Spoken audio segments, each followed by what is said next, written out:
Wait, wait, wait. Ano pa itong nasa likod ko? Tignan natin guys. Kaya naman pala guys. May nagmamasahe sa akin. Oh? Tignan mo naman guys, oh. Ano di sasarap ang masahe, oh. Pagkabilis pala ng ginagawa niya.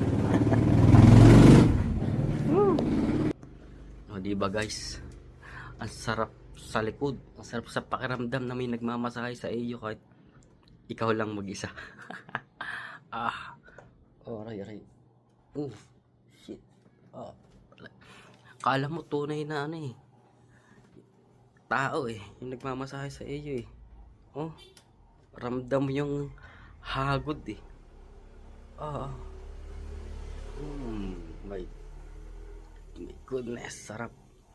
Guys, kaya kung gusto mo ng gantong ano man tawag dito? Massager. Yan.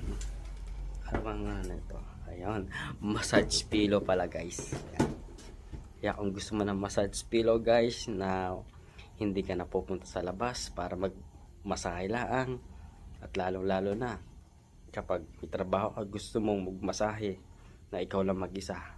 Tama sa ito guys. Itong massage pillow. Ito ba? Okay. Try mo na guys. Ayan ang yellow basket sa gilid.